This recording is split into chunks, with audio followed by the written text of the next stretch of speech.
everybody. I'm going to play a clip from Stu Peters' monologue about how these ICE raids have been very bad for America, which is true. They have been very bad for America. Every time the government steps in to fix a problem, which, by the way, the government created these problems to begin with, the government's solution to these problems entails a power grab.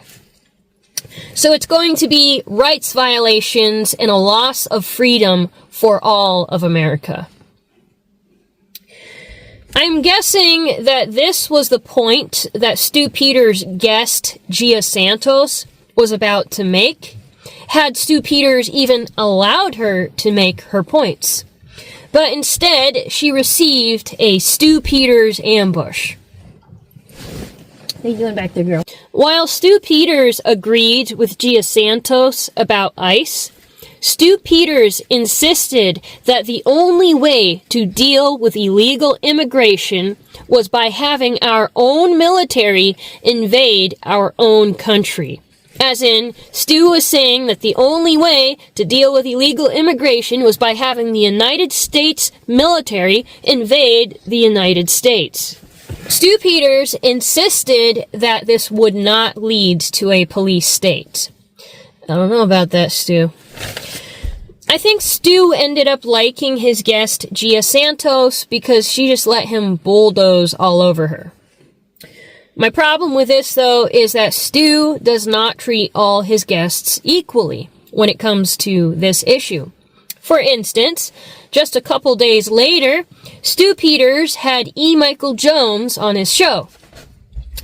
And I'm assuming that by now everybody understands that E. Michael Jones advocates for the ethnic cleansing of the white American peoples. E. Michael Jones says that there is no such thing as a white guy. And yet, we didn't hear Stu Peters address any of this. He didn't ask E. Michael Jones about his thoughts on any of this. And also, even though it's been a while since Jeffrey Tucker had been on the Stu Peters show, Jeffrey Tucker is another guy who advocates for the ethnic cleansing of the European peoples. In fact, Jeffrey Tucker wants to ethnically cleanse Europeans so bad that he can almost taste it. But, again, Stu Peters did not confront Jeffrey Tucker on these issues. You're like, what's the point of talking to him if you're not gonna, make a point? And so now it's starting to look a little silly because Stu Peters is hanging out with these self-proclaimed anarchists. And these anarchists had an advertisement at the end of Stu Peters' show where they had a song that had a line that was calling for, and I quote, "borders to dissolve," unquote. And the head of this whole crew calls himself a citizen of the world. So these guys are calling for the borders to dissolve, and their main guy says he's a citizen of the world. Stu Peters advocates for a military invasion of the United States because Stu Peters also thinks that Abraham Lincoln was a hero. I noticed that you got some pictures on here that kind of scroll around. You're making various appearances here on different networks, which is great because you're getting the word out everywhere. I just have kind of a creative critique, though, if I could. Could we get rid of Donald Trump and replace him with real American heroes like Lincoln? People say that I'm inhumane for saying this because what I envision is tanks and Bradley fighting machines and Black Hawk helicopters and battalions of ground troops sweeping this country and scooping everyone up who cannot prove that they're an American citizen. Get them into custody. Get the ones that you know are here illegally out immediately. Get them out. Deal with these other people. And if we made a mistake, we made a mistake. If you don't fight, it's going to go a lot easier for you. If you fight, you're going to be met with violence. If you present the threat of great bodily harm or death, you're probably going to be dispatched. You're going to be neutralized. You're going to be killed. That's what it is. They might kill you anyway, even if you don't, respond with violence. I mean, we're already seeing that. clearly with the U.S. citizens that were killed. But of course, that was not a military operation. That wasn't an operation that was carried out by a highly trained military who's capable of handling masses of people. Mm-hmm. These are people who last week could have been your grocery checker at the family fair across the street. They got a hard-on for violence. The people that shot Alex Preddy were like a Gonzalez and a Martinez. These are foreigners wearing federal agent badges, killing white American citizens called Alex Preddy. The irony. And by the way, they were trained by the IDF. So we've got basically armed Israeli agents cosplaying as feds who are foreigners killing white American citizens. Yeah, that's not the mass deportations I'm talking about. So let's not get confused here. I'm talking about a military operation that's carried out by highly trained and qualified, capable people and machinery. What's the difference between ICE agents, doing deportations, or the military? Those are two different things. So I know what you're saying. Would you be supportive of a military operation that its objective was mass deportations? We've got 50 million illegals here. We're going to get them all out. Would you support that? It's not really up to me. I'm not against it. I'm not totally for it for different reasons, mostly because I'm for the Second Amendment. So I don't necessarily want like a SWAT team or a bunch of military guys breaking down the door if I don't open. Obviously, they're going to force it open, right? And even though Miss Santos was pretty beat up in this interview, she still destroyed Stu Peters' whole argument with this one line. This line where Miss Santos says, "I believe in the Second Amendment." Boom. Whip out the sunglasses. Do I have my sunglasses? Hold up. I know I got some sunglasses somewhere. Okay, I got some really beat up sunglasses. Okay, these are really scratched. Never mind the scratches. I have them in the back of my truck. She goes, "Well, actually, Stu, it's because I believe in the Second Amendment." Gee. It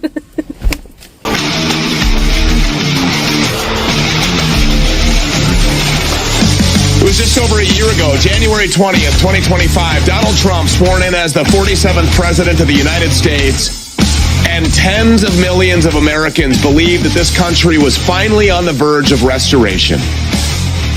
The empire of lies that has ruled over this country forever was on its way out. The swamp was finally going to be drained. The criminal class politicians would be marched out of D.C. in orange jumpsuits.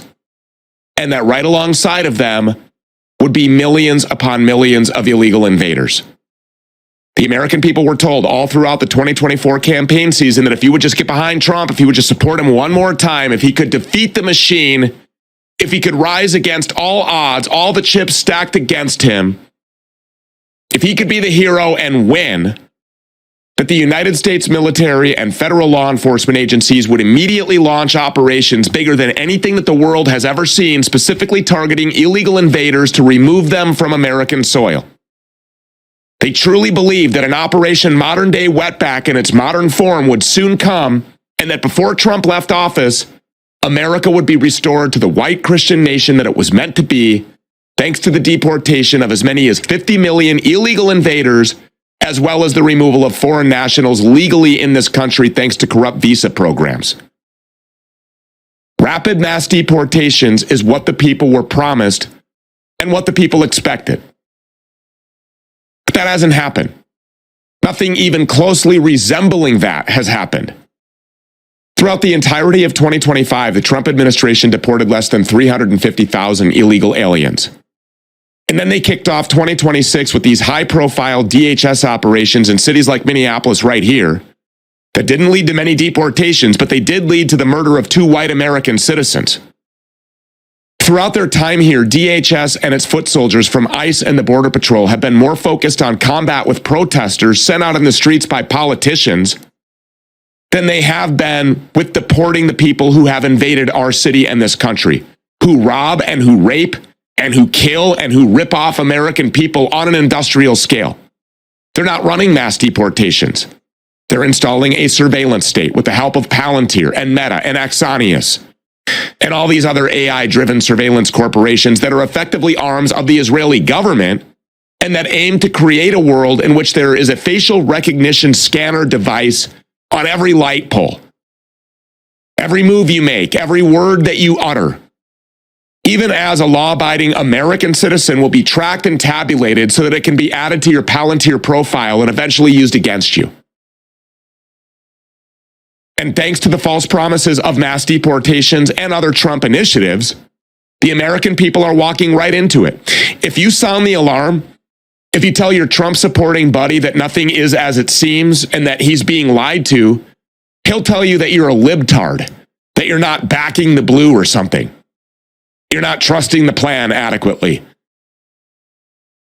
Americans, by the countless millions over the course of generations, have been conditioned to look at ICE and the FBI and other federal law enforcement agencies as the ultimate heroes, myself included, as if these people are super cops. They wake up every day, they read a few pages from their pocket constitution, and then they go and punch their clock and they risk their lives fighting crime on behalf of the American people. Yeah, that's bullshit. We have all learned that that's completely fake. In reality, federal law enforcement is the most corrupt, most depraved form of law enforcement that America has to offer. The FBI spent a couple of decades covering up for Jeffrey Epstein and those in his orbit. Okay, they still are. Look at what they're doing right now. They're protecting pedophiles.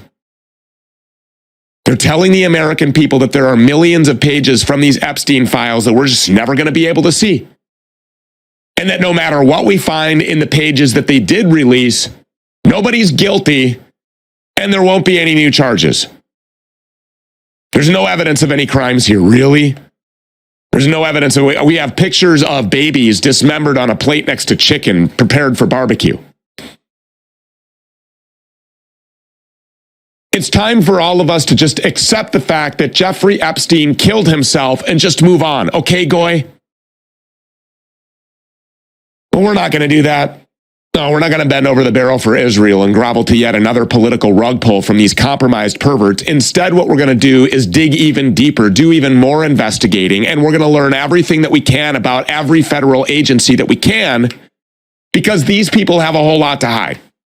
Not just as it relates to Jeffrey Epstein, but to everything, and that includes the Department of Homeland Security and its foot soldiers from ICE and the Border Patrol. These are the people who facilitated this invasion in the first place. Okay, they were cutting the razor wire along the southern border to let illegal invaders into this country, to bring them into this country under the orders of the Biden administration. And now we're all just supposed to believe that these people are serious about mass deportations. That's fucking ridiculous. Of course they're not. It's the very same people. It's the very same command structure. The only thing that changes between presidents is window dressing. The political appointee pretending to, claiming to run the organization. The FBI agents of today are the very same FBI agents who were kicking in the doors of J6ers and getting down on their knees for George Floyd and BLM. The Border Patrol agents and ICE agents of today are the very same ones who were trained by the IDF and allowed this country to be overrun by the invaders over the course of years and years that are here right now. And I know that you're not hearing it put like this very often, but ICE and DHS and Border Patrol are all part of the pedophile cabal that's running this country. They're part of the pedophile rape cult that has seized control of our government, and they're responsible for the rape and trafficking of kids directly and others that have been in their custody. Hundreds of thousands of children went missing from the southern border under Joe Biden. As far as we know, they're still missing. Where the hell are they? What the hell happened to them? They were let into this country, ushered into this country by wall-destroying employees of DHS, and then they were handed over to NGOs, handed over to sponsors, and never seen or heard from again. We keep hearing this narrative about how ICE and Border Patrol are rolling through American cities, arresting rapists and pedophiles. Well, in many cases, they are the rapists. They are the pedophiles. And this is not a new problem. It's been going on for years. According to a 2018 investigative report published in The Intercept, every single day, someone in ICE custody, ranging from men to women to children, reports that they have been sexually assaulted, raped. It can be difficult to find recent numbers because, of course, the feds are getting better at hiding them. But The Intercept reported in 2018, quote, officials with the DHS Office Inspector General indicated that the office received some 33,000 complaints in a 6-year period between 2010 and 2016, alleging a wide range of abuses in immigration detention.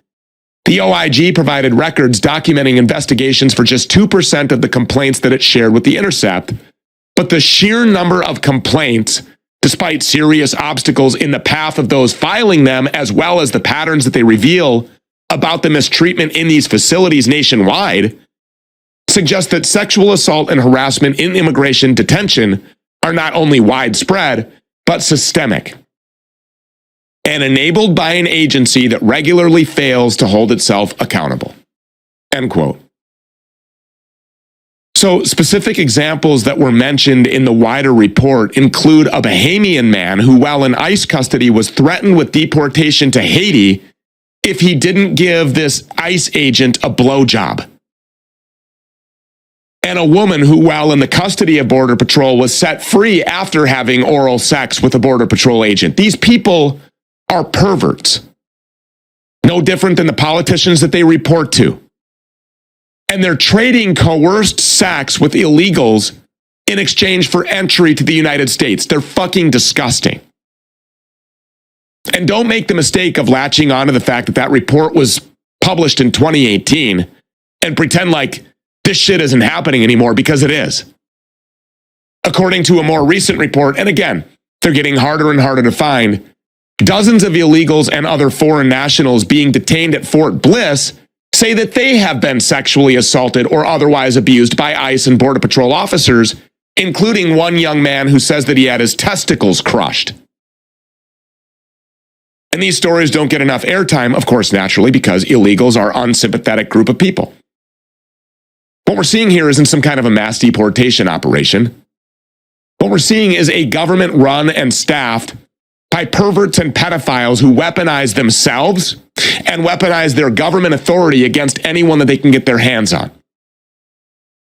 And when American citizens start signing off on the torture and rape and murder of these people because it's happening to someone else, well, they're effectively signing a permission slip for the United States government to continue ratcheting this up, to extend this treatment to the American people. In every other instance that we've ever mentioned here, where it's some unsympathetic group of people, it always ends up affecting Americans just as we say that it will. And they've already done it. Look at what they did to the J6ers. And according to Donald Trump, they're going to do it even more. He's already talked about arresting American dissidents and deporting them for crimes like not supporting Israel hard enough. Okay, do you really think that when the Noahide police start rounding up Americans and throwing them in jail alongside illegals and whoever else they have in their custody, that those people won't get the exact same treatment? Of course they will. The United States government is turning these ICE detention centers into a Bush League version of Epstein Island or Zorro Ranch, a place where the feds can go and commit sexual atrocities and murder. And according to our next guest, this is nothing new. In fact, she has firsthand experience with these people. Gia Santos is a journalist and an activist who was detained, or to put it more accurately, she was kidnapped by the Department of Homeland Security. We want to know how all of this works. So how does all of this work?